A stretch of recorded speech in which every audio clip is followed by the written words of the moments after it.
एक समय की बात है। एक बड़ी झील के किनारे बहुत सारी बतखें रहती थी। उनमें से एक बतख चुन्नी बहुत ही लालची थी।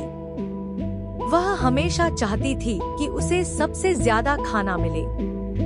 जब भी कोई झील में रोटी के टुकड़े डालता, वह दूसरों को धक्का देकर खुद ज्यादा से ज्यादा खा लेती। एक दिन झील में एक सुनहरा केकड़ा आया। वह बहुत चमकदार और सुंदर था। चुन्नी ने सोचा, अगर मैं इसे पकड़ लूं, तो इसे बेचकर बहुत सारा खाना खरीद सकती हूँ। यह सोचकर वह केकड़े के पीछे भागी। लेकिन जैसे ही उसने केकड़े को पकड़ने की कोशिश की, केकड़ा बोला, अगर तुम मुझे छोड़ दोगी, तो मैं तुम्हें एक खास तोहफा दूंगा। चुन्नी को यह सुनकर बहुत खुशी हुई। उसने पूछा, क्या तोहफा दोगे?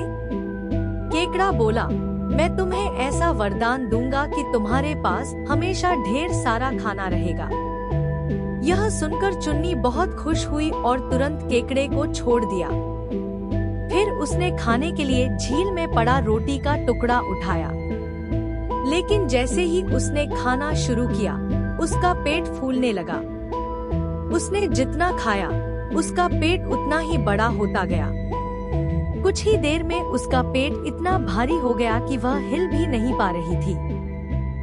बाकी बतखें डर गईं। चुन्नी रोने लगी और बोली, मैंने गलती कर दी।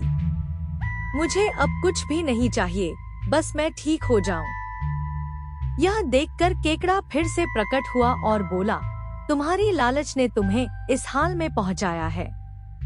अगर तुम वादा करो कि अब से दूसरों के साथ अपना खाना बांटोगी, तो मैं तुम्हें ठीक कर सकता हूँ।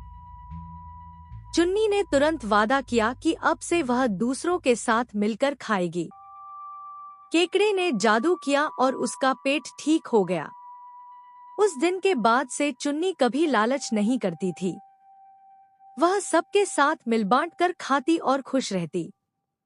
लालच करने से हमेशा नुकसान होता है। खुशी तब मिलती है जब हम दूसरों के साथ मिलकर चलते हैं।